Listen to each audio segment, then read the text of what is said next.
Hello friends, welcome to another video on medical image segmentation. And in this video, we are going to use the deep residual unit architecture for skin lesion segmentation. To learn more about it, make sure that you watch the complete video and subscribe the channel and click that bell icon. So without any further delay, let's start.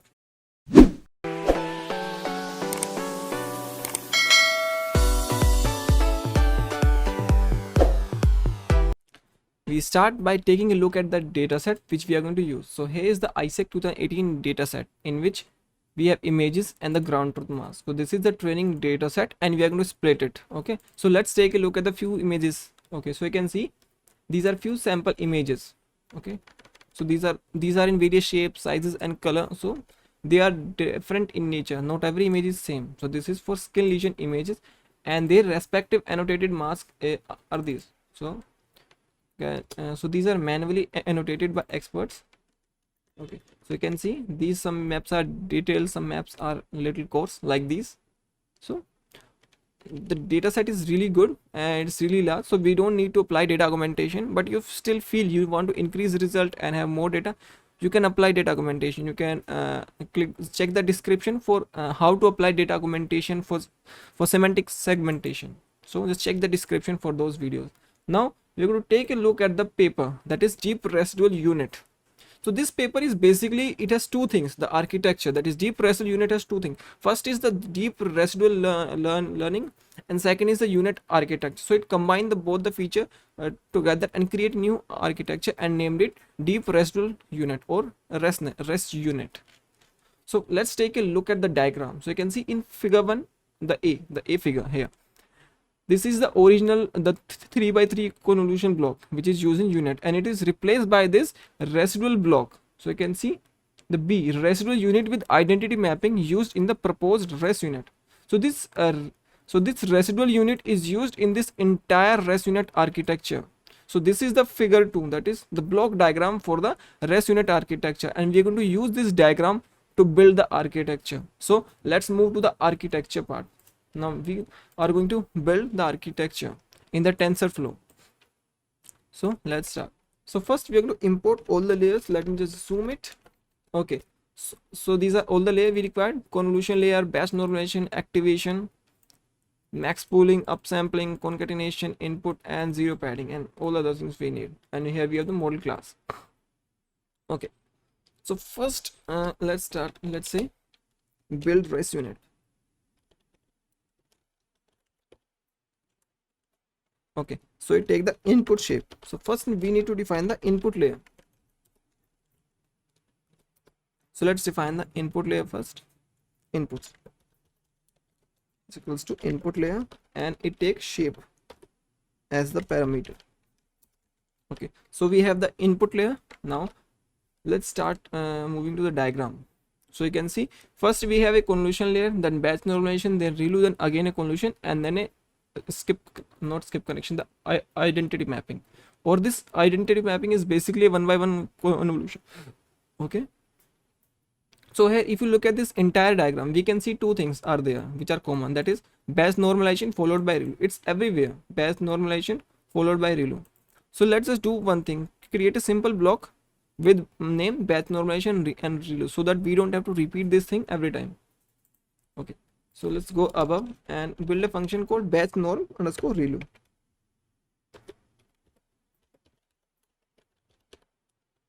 And we will give it an input feature map. Okay, my inputs. So my the keyboard is new, that's why I'm having issue while typing. Actually, I'm using my existing keyboard for the last like 10 years and it runs really well. But this new keyboard is like an issue for me. Okay, so let's say batch normalization. And we're going to give the inputs as the input to the batch normalization. Then it is followed by the ReLU activation. So ReLU is one of the simple activation function. It is really good. It is fast and more efficient than any other. It is most commonly used in hidden layers. Okay, so this is the batch normalization and ReLU block. So let's go to the diagram again. So what do we have? First we have convolution layer, then a batch normalization ReLU. Okay, so let's build this first block. So we're going to call it encoder 1.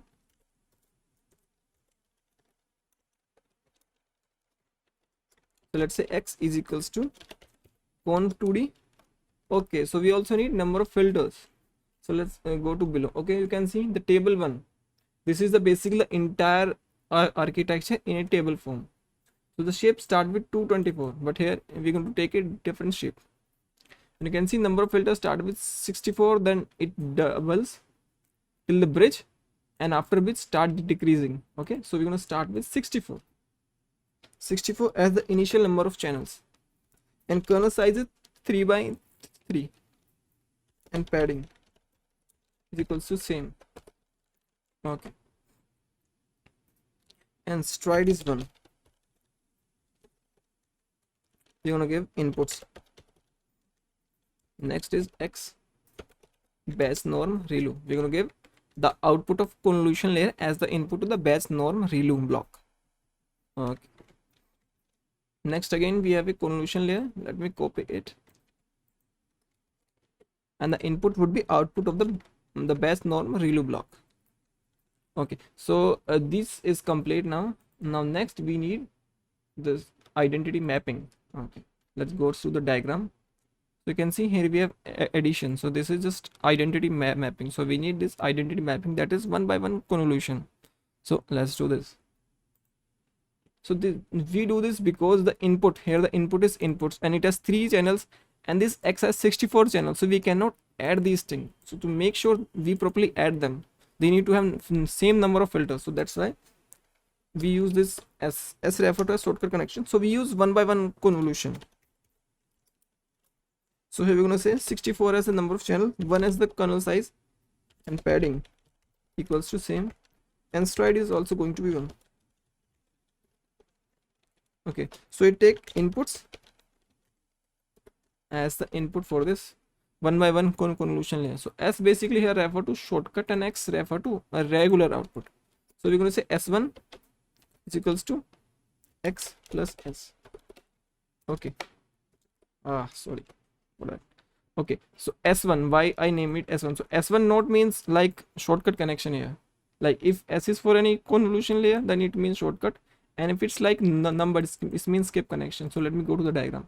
So you can see after addition, we have added this result. Now this added result is passed to the next layer and also act as skip connection in the decoder. So you can see the output of the first encoder block act as the skip connection for the last decoder block. So that's why we are saying s1 here, and we are saving this. Okay, now next okay, so next we have the residual blocks. Let's go to the diagram again.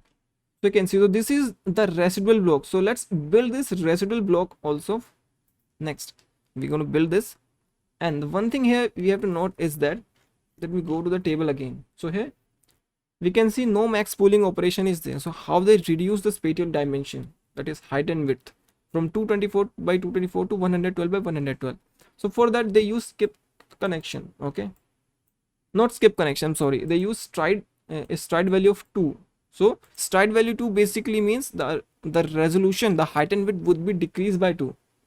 So we have to make sure that we use a stride value of 2 for the rest of the 3 blocks. Okay, let's go to this again, and now we're going to build a residual block. So let's start building a residual block, or you can call it residual unit or anything. Naming is not an issue. First is inputs, then we have number of filters, again spelling mistake, and then we have stride. So by default I'm going to say stride to 1. Okay, but we can change this default value, don't worry. So first of all we have the basic convolution layer. So these layers, these convolution layer, and then we have this identity mapping. So let's say the convolution layer first.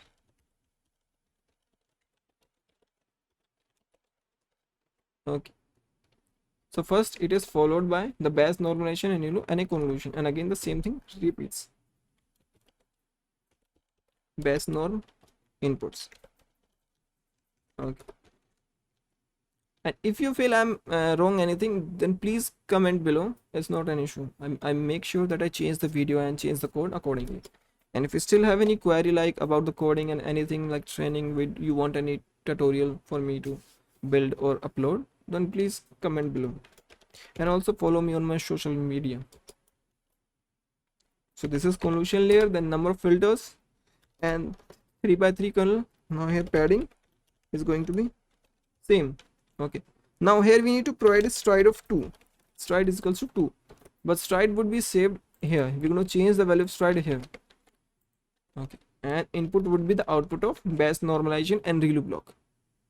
Again we're going to follow the same thing. Here the input would be x and stride would be 1. Okay, so this is the convolution layer. Next is the shortcut connection. We also call it identity mapping.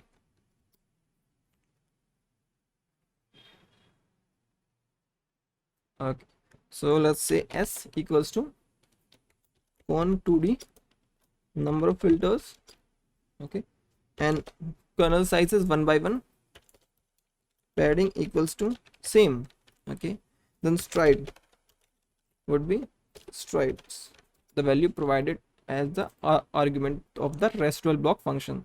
So as we need to add this x, because this layer reduces the size, and after size is reduced it became half of the original size. So we also need to make sure that here we also follow the stride as 2, because we have to make sure that both the layers, that is x feature and the s, have the same size.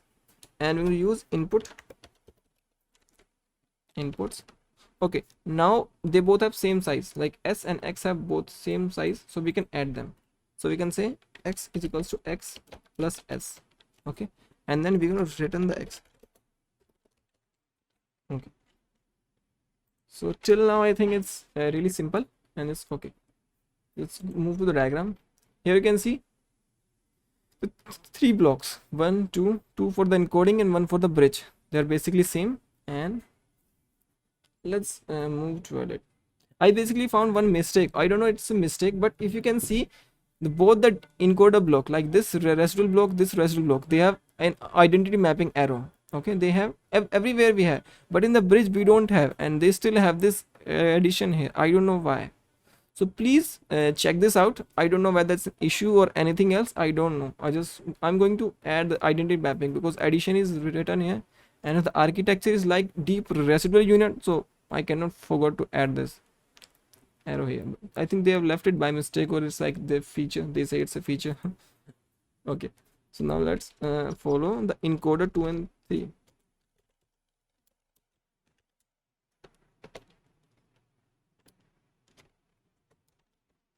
Okay, and they should be like, okay, now they are correct. So we're gonna say S2 residual block. Okay, input would be S1, number of features, number of filters would be double, 64 into 2 128, and stride would be 2, and same encoder 3. So S2 would be changed to S3, input would be S2, and number of filters would be 128 into 2, that is 256, and again stride would remain same. Next comes the bridge. Okay, so we're going to say B is equals to residual block, and input will be S3, the output of the third encoder block. Number of filters would double, that is 256 into 2 equals to 512. Strides equals to 2. Okay, so encoder and the bridge part is complete. Let's do one thing. Let me just print the shape of B to check if everything is working or not.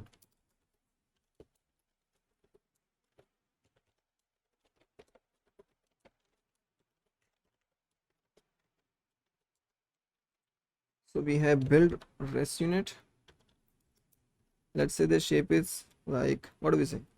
Let's say 256 by 256. That we're going to use with our skill lesion data set. Let me activate my environment.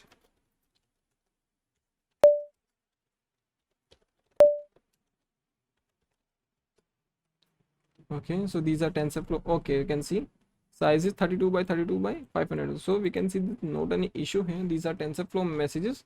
You can get rid of them, but they are generally useful. Like has shown you the GPU's availability of GPU is there. This is generally the first thing you have to note, that whether the GPU's availability of GPU is there or not. Maybe you have GPU installed in your system, but you don't have the proper drivers like the CUDA and everything. So that this is also helpful in some cases. Okay, so now let's move to the decoder part. So let's say decoder 1, 2 and 3. Okay, now again let's go to the diagram. Okay, so if we look at the decoder, first we have the upsampling, that is increasing the spatial dimension height and width by 2. So if the spatial dimension height and width are like 32 by 32, then it increases to like 64 by 64, like it doubles. Then we have concatenation with the skip connection. So let's do this part and let's create a, what do we call, the decoder block.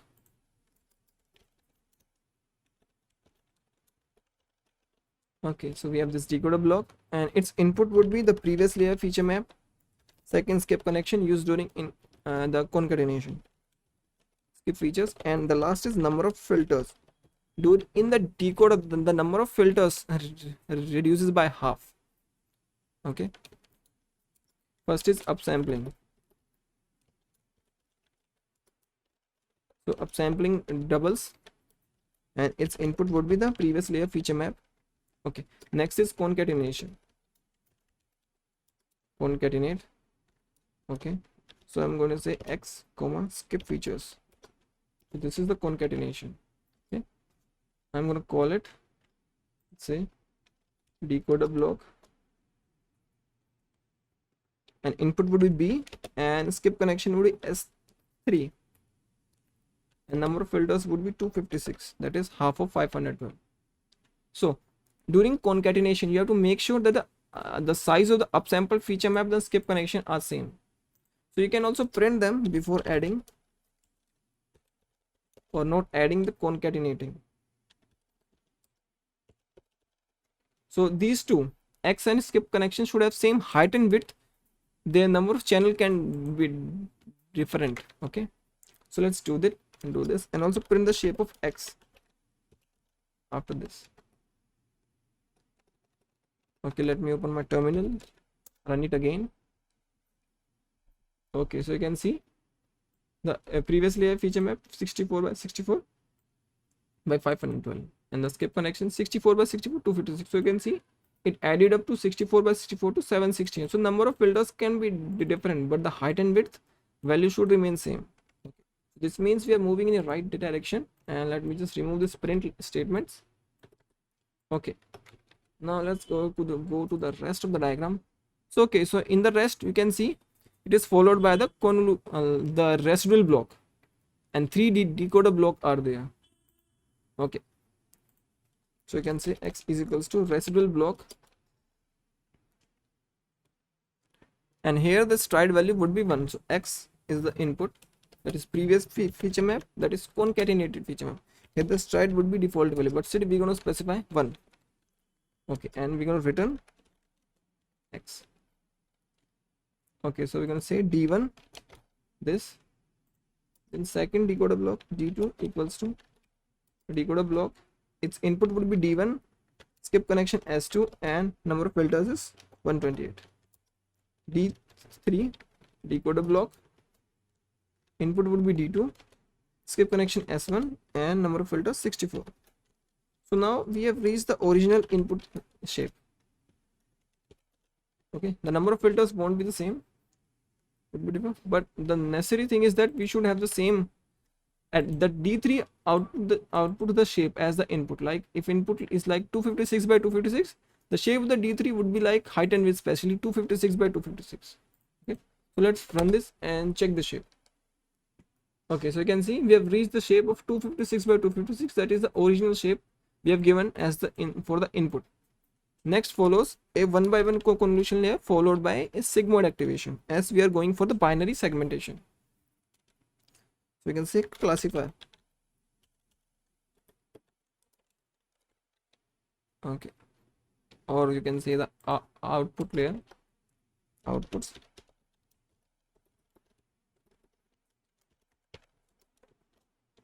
So number of filters, not number of filter would be 1, as we have one class and we are following a one by one convolution here. Padding is equals to same, and activation is sigmoid, if you remember from the diagram in the paper, and input would be D3. So let's build a model. Model is equals to model. First is the input layer, second is the output layer.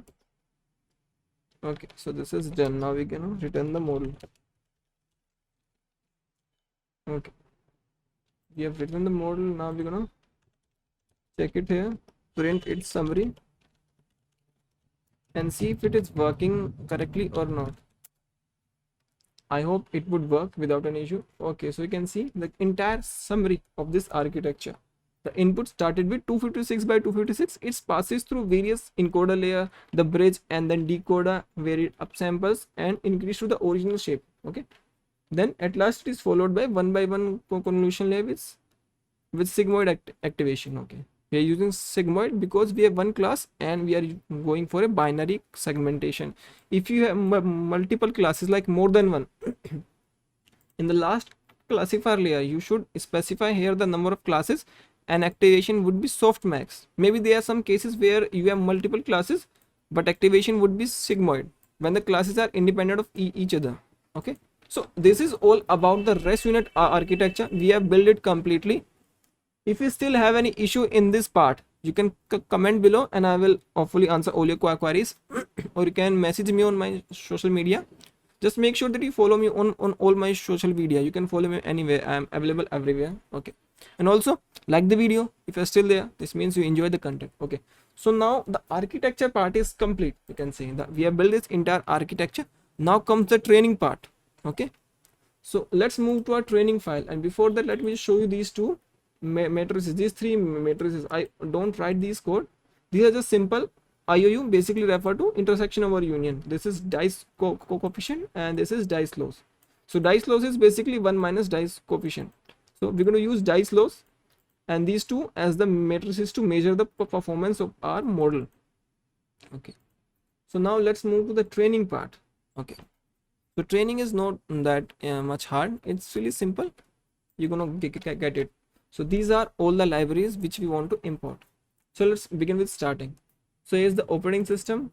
With this line, this is OS dot, we are setting environment variable value. So this variable is set to 2. So this what this does, it just hides these messages, these large unknown messages which aren't useful to me. It will hide it. Okay, next is NumPy, then OpenCV, then Glob. Okay, so OpenCV is used to read the images and save them. Glob is used to basically get all the file path with a specific pattern. Shuffle to shuffle the data. Here split the data. Then we have TensorFlow, its callback, optimizer, then two matrices, recall and precision, and second last is the build resume, that is architecture from this model, the model.py. And from matrices we have imported all the three functions: dice loss, dice coefficient, and IOU. Okay, so next we're going to set some variables. Let's say global parameter. So these are parameter can be used by any function. So these are the height and width. Okay, I basically, what my point of view is, the thing which is used by multiple functions, you should specify them at the top. Okay, so it's not an issue. You have to change them, just go to the top, change them, and every function which uses them automatically would be changed. Okay, so next we're going to create a function which is going to create a directory if that does not exist. So we're going to call it def create dir. Okay, we're going to give it a path, and first we're going to check if that path exists or not. If not, os dot path dot exist. We're going to give path as the input. Now if this does not exist, create that path. Okay, os dot make dirs, and inside you will provide the path. So this function is complete. You just give it a path. If it does not exist, it's going to create it. Okay, let's give it a next function called. So here we're going to use this shuffle function and build another one over this. called shuffling. It takes X and the Y. X and Y basically refer to the list of images and masks. So we are going to shuffle the images and masks for better performance. Okay, so it's going to return both X and Y, the shuffled version of X and Y. Shuffle, it take X and Y as the input, and next is the random state. Random state basically makes sure that every time we run this program we get the same randomness. Okay, if you don't specify this, it would be different randomness. Like you want to run this experiment again, the result would be different. So these we specify these random state or the seed value for basically for the purpose of reproducibility, because reproducibility is really important in case of machine learning. Like in your system you achieve 90% accuracy, in other machine you achieve like 88, so there is a 2% difference maybe due to the randomness. So make sure that you always seed the environment. And in TensorFlow I have issues with proper seeding and proper reproducibility, but I have to say PyTorch is really marvelous in this case. The results are really reproducible. Okay, I'm going to show you in more videos when I cover more topics on PyTorch. So if you're a PyTorch user, please make sure that you subscribe the channel. More content on the PyTorch would be available. I've recently started posting a video on the how to implement UNet using PyTorch. Go and check that video also. It's really good. Okay, now let's continue our program. Okay, so this is our main function. So first part is going to be seeding the environment. Now instead of writing code, I'm going to paste them. They are really simple. Okay, so here we are going to seed the environment. First we are seeding the randomness of the NumPy library, then the TensorFlow. And don't ask me why I always use 42. It's just a random number. I have specified it. I'm going to use 42 everywhere. So there is no confusion that in this experiment I've used this number, in this number. So it's fixed like for me. You can also fix it for you, or it's up to you. Okay. Next I'm going to create a directory for saving the required files in a proper folder. So it's going to create a folder called files. Okay, so you can see this no folder called files is going to be created. Okay, so next is the hyperparameters. Okay, hyperparameters are really important. So first is batch size. We're going to set it to 4 because our GP I think cannot support more than that. I think we can run like 8, but I will go for 4 only because I don't want to load my GPU that much, because its condition is really bad, and like I hope it would run for the next 6 months, because after that I'm going to build a new PC with RTX 390. So from the next year, like in the February March, I'm going to buy that PC, and you're going to see much greater content like GAN, because RTX 3090 is like 24 GB of VRAM. So you can imagine how much greater work would be available for this channel. So make sure that you subscribe the channel for more greater content. I'm going to build like GAN and 3D segment. Like people are currently approaching me to do 3D segmentation, but I'm unable to do so. I'm sorry for that, because I don't have that much amount of memory, and my GPU is currently going to fall if I'm going to load it with much. Okay, so these are hyperparameters, and this is epoch. So okay, how many epoch you want to run? I want to train it much. I have already trained a model, so I'm just going to copy paste the things. Okay, you can run it on your system. These are the path, the model path. So where our weight file is going to be saved, and this is CSV file. This is going to be created during training. It's just going to save all the data, okay, inside it. Next comes the main thing, that is dataset. So I'm going to write it myself. Okay, so first is the data path. I have already in the beginning shown you the data. Okay, next is loading the data. Okay, so now we are going to create a function called load data, which take data path as the argument and return the splits, proper split, that is training, validation and testing. Okay, so let's go to this load data function, and I'm going to build this load data. I'm going to take path and split. So you follow a 60-20-20 splits. So 60% data would be used for training, 20% for validation, and remaining 20% for the testing. Okay, so here our validation testing are different. So in my opinion, if you want to split the data, I follow generally 3 splits if the data is more, like, but for a proper research paper I would recommend just going for 3 splits: training, validation and testing. Generally people also try that validation and testing can remain same, but I feel that's really maybe an issue. Like if your data set is less, you can go for that, but in my way I think you should follow the 3 split. It's much better. but it's not an issue. It's up to you how you go for your data set. Okay, now first we're going to load all the training images and then mask. So let's say images is equals to, so here first we will join the path. We need the path for the images. Okay, first is path. Okay, now we're going to go to our directories. Okay, so here is our images path, and it contain images with extension .jpg. Okay, so this is the folder for images. Next we're going to say star.jpg. so this line is basically the path. Okay, next we're going to set globe here. We're going to close the globe, and next we're going to go for sorted, to sort the data in a sequence. Okay, and same thing we're going to use for mask. Just instead we're going to change some variables in it, and everything would remain the same. Okay, so let me just copy the path for the mask also, and their extension is, I think png is their extension. Okay, these are png only. Let me just replace this and remove the jpg and replace with png. Okay, so we have the both images and mask. Okay, now we want the test size, basically not test size, the split size, we can say that is the correct variable. So how many, what are the 20% of the images for validation and testing? So what is the size of 20%? So what's the 20% of the total images? So we're going to say integer length images into split.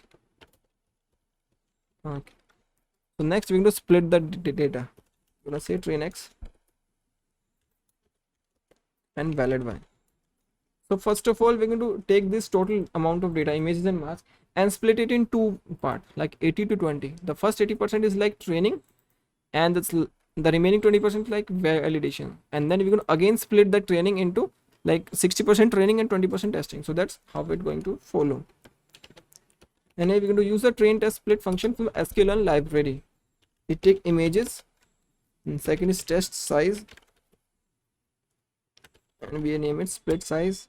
Next is again random state, and you know what's its value going to be, 42. Okay, this should be valid x, not y, I'm sorry. So these are images and split it into training images. This is 80% data and this is 20% data. Okay, then copy it again, changing few variables, changing it x to y. So x mean images and y mean mask. So that's my rule. And if there's any other things, like we're gonna set it to set, like sometimes there are two output or one output. Like in case of lung segmentation, you can have two masks, left lung and right lung. Okay, so this is split of training and validation. Now we are going to split same way the training and the testing. So this is my way of splitting the data. Your way can be different, and if you have any problem with this split, just provide me some good split, so I can make a video. I can upload that in this channel. So let's return the data. Return. So we are going to return the training, validation and testing. Okay, so now we have loaded the data properly. Now we're going to shuffle the data. Okay, so we have shuffled the training data especially. So validation and testing we are not going to shuffle. So let's print how many images we have for the training, validation and everything. So we're going to check the length of the training, validation and testing, both images and mask.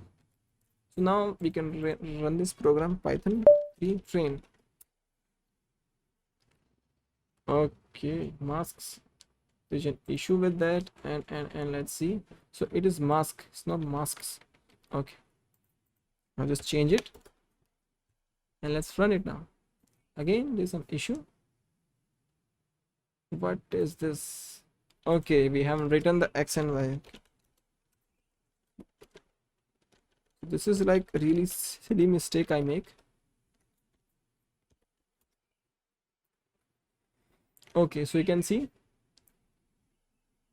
like 1558 images are you going to be used in training, 500 for validation and 500 for testing. So I think the split is good. Now let's work for the dataset API, the input pipeline basically. So first of all, we are going to build simple functions to read image. Read image. We take the image path. Next, we're going to decode the path. And we're going to read the images in RGB. So we're going to use OpenCV, which we've already imported in the beginning part of this file. We take path and then we need to read it as RGB. So we're going to say cv2 dot imread underscore color. Okay, next we will resize it to width comma height. Okay. Next we're going to say x equals to x divided by 255. So here we divide every pixel with a 255, so it basically convert a value between 0 and 1. Next we're going to convert it to float 32.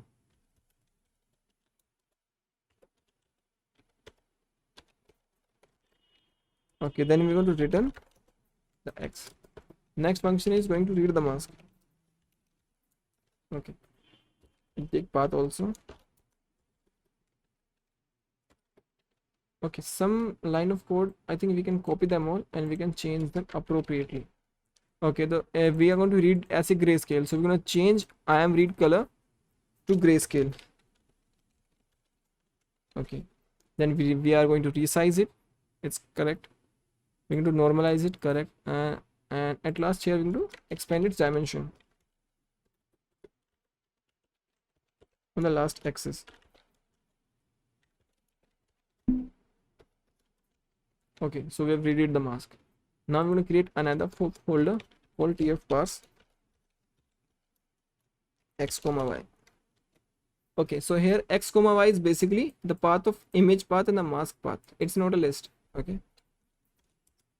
again another function.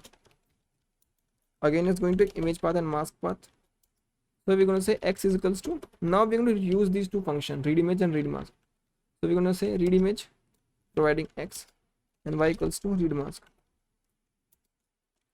y, and we're going to return x and y. Okay, now as we are using NumPy and OpenCV to read the images and mask, and these things don't belong to TensorFlow, so we have to include them in the TensorFlow using a special function called tf.numpy underscore function. Okay, let's do this. So it's going to return x and y tf.numpy function. Okay, first is going to take the name of the function, which is the parse underscore parse. Then it take the input, that is x and y, these input x and y. Next we need to provide it the data type for the return data type for this x and y, and this is float 32.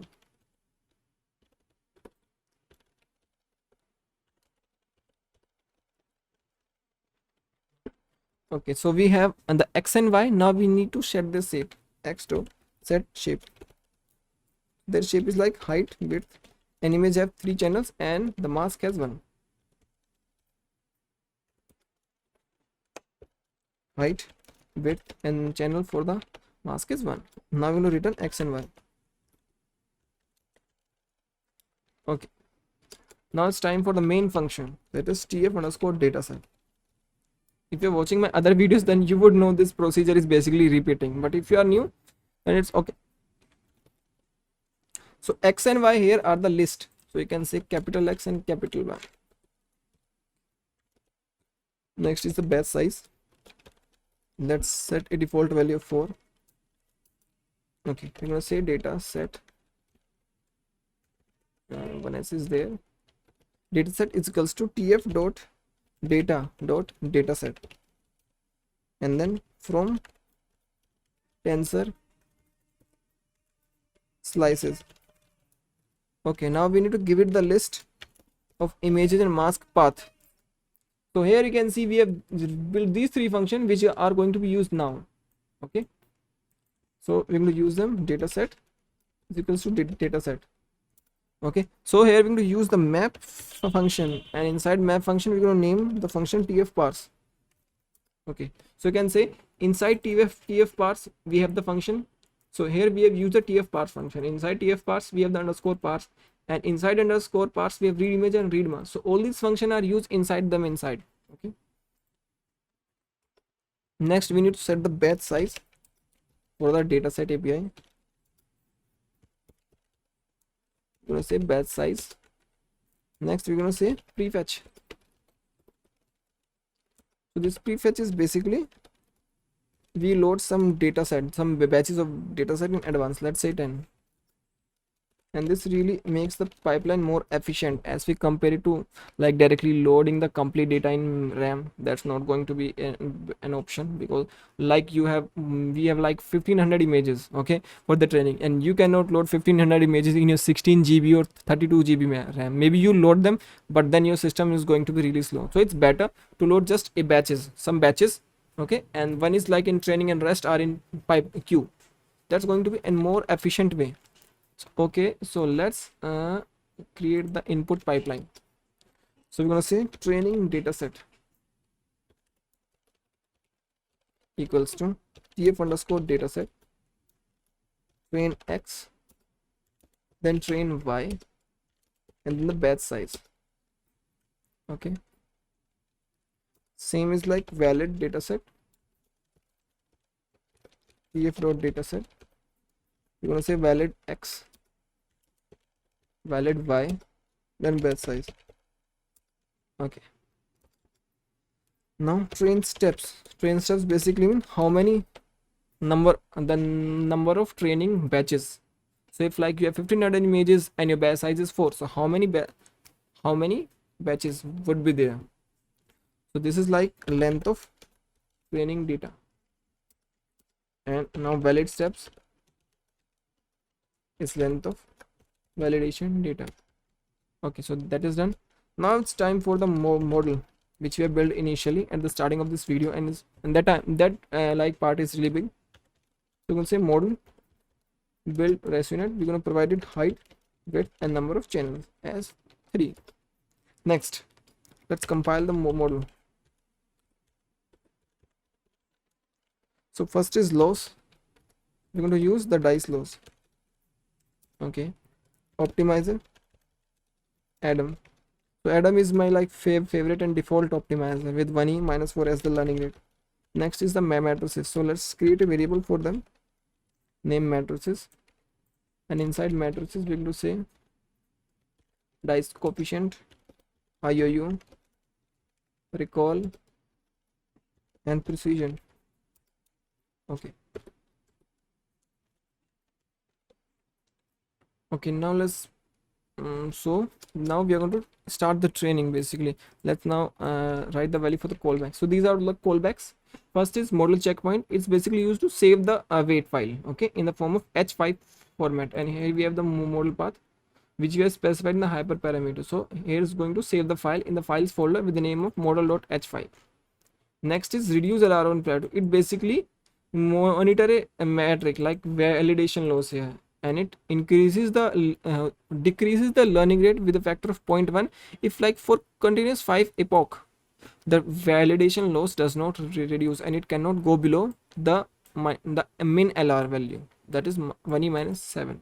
Next is CSV logger. It take the path of the file where it need to be saved, and it save all the data, that is the training matrices loss and the validation matrices and loss. Next is tensor board for visualization, and at last we have early stopping. It also measure the same metric validation loss, and it check it for like if for continuous 20 epochs the validation loss isn't it reducing, it's going to stop the program, because training the program over and over again and it's not improving is like wasting your hardware. It's like giving unnecessary load on your hardware, and I don't want to do that. And it's also going to like overtraining also cause overfitting, but as we are using this model checkpoint, so overfitting would not be there, but still we want to stop the training.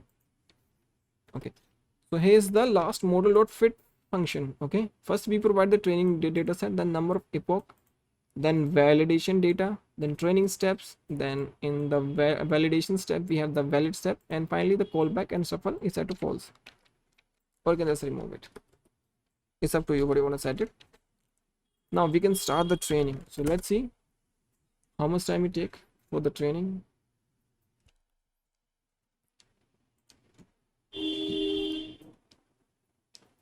Okay, you can see it's like 2 minutes, and really in the beginning I like 41 minutes. Like, I'm like, how much?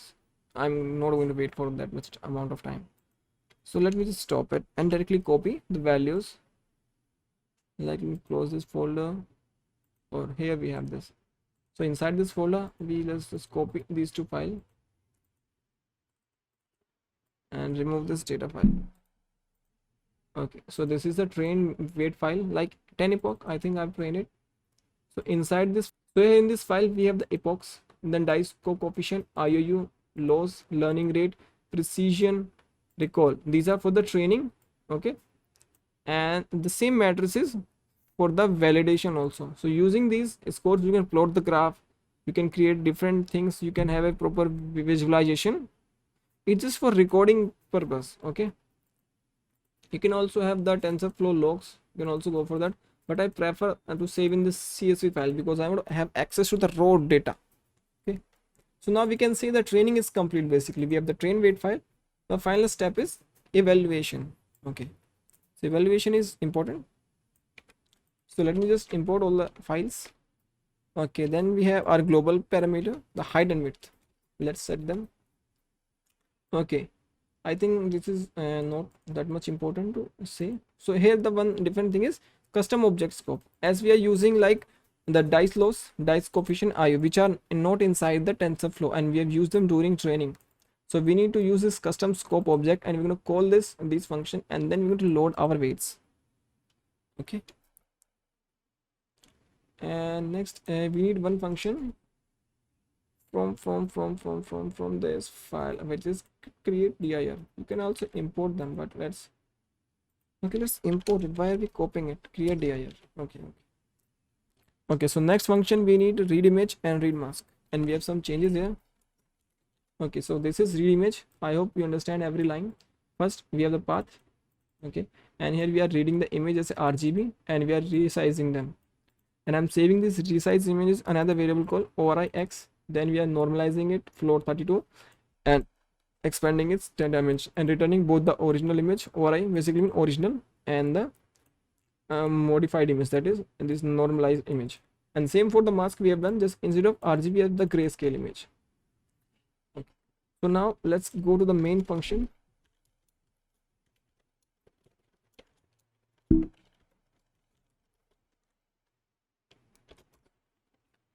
Okay, now you can also provide seeding here. So let's go to the training part and copy these things. Okay, now here I'm going to create a directory called results. Okay, next we're going to load the model. Okay, so here we're going to use the custom object scope. We're going to say with custom object scope, and here we're going to call our function within this like dictionary, IOU and IOU. Okay, then again a string dice coefficient, the key is dice coefficient and value is like also dice coefficient. There the key and value should have the same name basically. Then dice loss, again the dice loss. Okay, and inside it we're going to call our model. Model is equals to pf.keras dot models dot load model, and the path for the weight file is inside this files slash model.h5. Okay, so now let's load see the summary of the model, just to check the model is loading properly or not. Okay, so we have some, okay, I get it. It should not be comma here, it should be semicolon. Why just, okay, this raster is like unnecessary thing. This pandas is also there. I think it's copied by mistake from some incorrect file. Okay, so you can see our model is loaded. Okay, so now model is loaded. We now have to load the data set, the test and data set. Okay, so you can say loading the data set. Okay, so we have loaded the data set. Now what we need to do, we need to predict the mask and calculate the matrices. Okay, so we're gonna have 2 sec, predict the mask and calculate score matrix values. Okay, okay, so let's say score first, if we're able to save the score. So now we're gonna run loop over the test x and test y. So TQDM is basically a progress bar, then zip, because we have two list and total the length of the list we need to provide here. Okay, so now first of all we need to extract the name. Okay, the name from the x is basically path. Okay, so let me just put a little break here. So first we're going to say x, you're going to see the path for x, and then I'm going to show you how you're going to extract the name from it, the name of the image, because we need to save the images here. So you can see the complete path, and we need to extract this path here. So we're going to split this string on the basis of slash.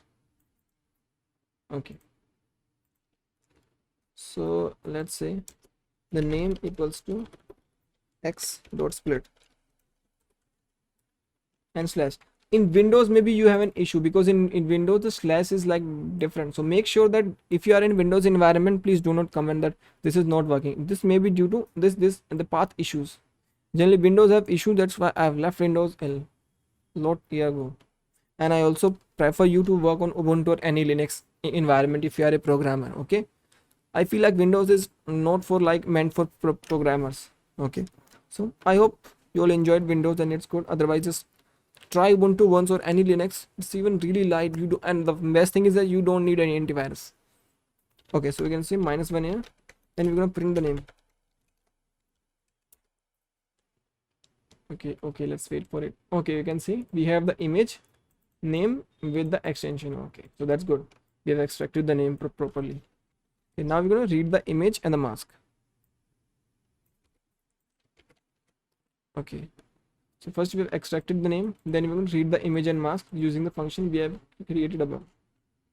Okay, now we're going to predict the mask.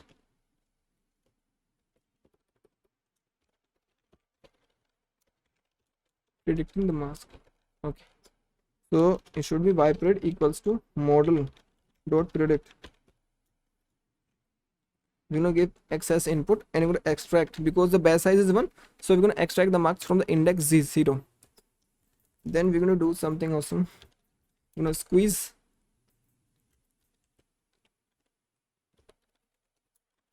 wipe the prediction on the x is -1. Okay, then we're gonna convert it to float. Okay, let's do this before converting into integer 32. So it's like we are providing a threshold 0.5 if value, because the output of the layer last output is like 1/1 convolution. The output have 1/1 convolution with sigmoid as activation. Okay, so sigmoid activation, it gives a value between 0 and 1, and we have two classes, like 1 is for the foreground and like the skin lesion, and the 0 for the background.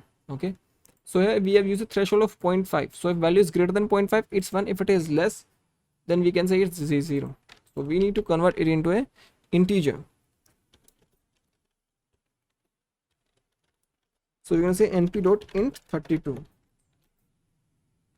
Okay, so this is about the this. Now we need to save the image.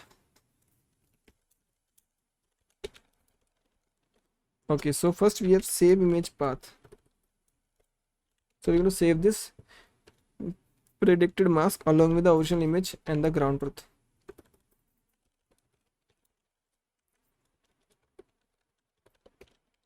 Results, then we have the name.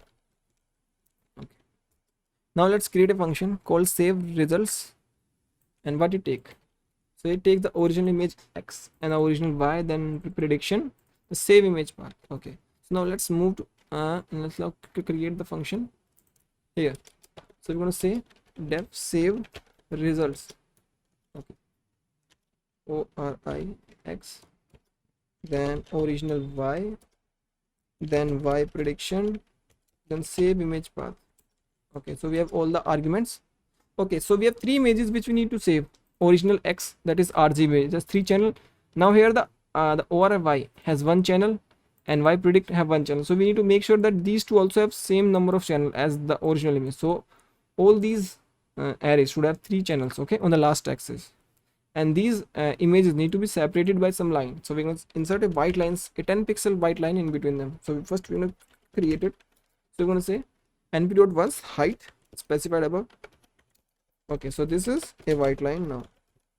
Okay, so now what we need to do, so both the original Y, that is it's like its shape is like 256 by 256. So what we're going to do, we're going to extend its dimension and we're going to convert it to like 256 by 256 by 1. Okay, and here we are concatenating it 3 times on the last axis and it become 256 by 256 by 3. Okay, and same we're going to do with the prediction. Okay, so here also it's is the same. Its shape is like 256 by 256 and it became 256 by 256 by 1 by expanding the dimension. Then we converted to 3 channels and we also multiplied by 255 because the values are 0 or 1, and if it is multiplied by 255, 0 remains 0 and 1 became 255, that is white color. So you can imagine how the image looks like.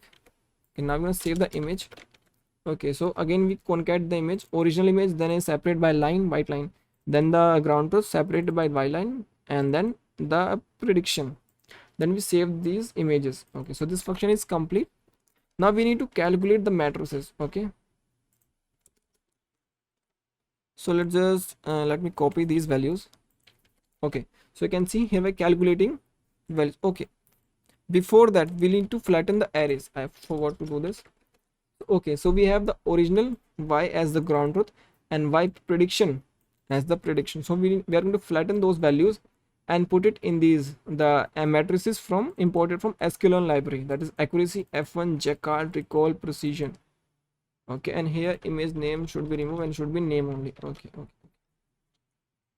So at last we're going to save all the scores in his pandas CSV file. Okay, so we have a score in this list score. Okay, and after the loop is complete, we're going to calculate the mean score and save them in the pandas data frame and then to a CSV file. So let's run this. I hope everything is okay and it would work. So it's like 518 images and it would take some amount of time. For that time I'm going to pause the video. So the results are there. So the entire process is complete and you can see we have accuracy of 89, F1 of 76%, Jacquard is 66, recall is 82 and precision is 81. And for like 8 epochs I'm gonna say the result is really good. You can train it more, like on 100 epochs, like 150. Okay, to get more good result you can also use data augmentation. You can change the architecture. You can use like DeepLab version 3, and I'm hoping to like update this series to the DeepLab version 3 architecture also, like the same data set and updating the architecture also. So this video is going to be really long. So if you want to like watch more videos, then please subscribe the channel, and also you can like join the membership to just contribute the channel, or there's like an upload button also there and near the like. You can also contribute from that also. If you don't want to contribute, then it's not compulsory. It's just up to you. You want to support the channel or not. So now let's just see the saved images. Okay, so here you can see we have saved all the images. Like first is the RGB input image, second is ground truth, and third is the prediction. So here you can see the ground truth and the prediction are nearly similar. Okay, in some cases there's over segmentation, and I believe that is due to less training. Okay, and in this case we have under segmentation. The segmentation is not done properly. Okay, and here we have more under segmentation, because like in 8 epochs I believe the model has generalized to the thing like the dark region is much more like the lesion than the lighter region, but here the annotation says that the complete region is like a lesion. So that's due to the less epochs, because the model has not generalized that well. The generalizability is not that much good because of the less training. Okay, so these are the some of the results. So I hope you learned something from this video and really enjoyed it. So I would like you to please click the like button, subscribe the channel, and click that bell icon, and share this video with your friend.